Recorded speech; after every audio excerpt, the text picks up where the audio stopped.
Satu kantong jenazah korban kecelakaan pesawat jenis ATR di Gunung Bulu Sarawung, Kabupaten Pangkep yang tiba di Rumah Sakit Polri Bayangkara, Makassar tadi malam yang diterima Disaster Victim Identification DPI Bidokes Polda Sulawesi Selatan bersama DPI Pusat Mabes Polri kemudian langsung mengidentifikasi jenazah tersebut. Setelah berhasil mengidentifikasi satu jenazah korban, kedua ditemukan kecelakaan pesawat ATR 42500. Kapolda Sulawesi Selatan Irjen Pol Juandani Raharjo Puro bersama DPI Polda Sulawesi Selatan dan DPI Pusat Mabes Polri menggelar konferensi pers di Media Center Bidokes Polda Sulawesi Selatan Jalan Kumala, Kota Makassar siang tadi untuk menjelaskan identitas jenazah tersebut. Dalam keterangannya, Kapolda menyebut satu jenazah korban pesawat ATR 42500 teridentifikasi perempuan dengan nomor postmortem 62B.01 cocok dengan antemortem nomor AM004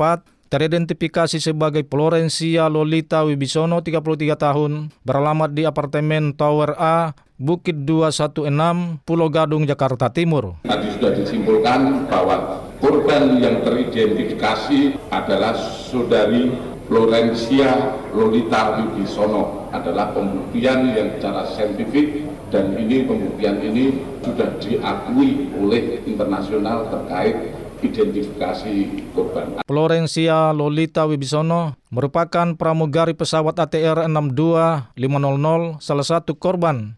Ditemukan korban kedua oleh tim SAR gabungan di lereng Gunung Bulu Sarawung, kemudian dibawa ke Makassar dan tiba di Rumah Sakit Polri Bayangkara tadi malam. Sementara korban pertama yang ditemukan oleh tim SAR gabungan berjenis kelamin laki-laki yang tiba di Rumah Sakit Polri Bayangkara pagi tadi sedang proses pemeriksaan tim DPI Bidokes Polda Sulawesi Selatan dan DPI Pusat Mabes Polri. Informasi selengkapnya dapat Anda baca di portal berita kami rri.co.id dan jangan lupa untuk mendownload aplikasi RRI Digital di Play Store.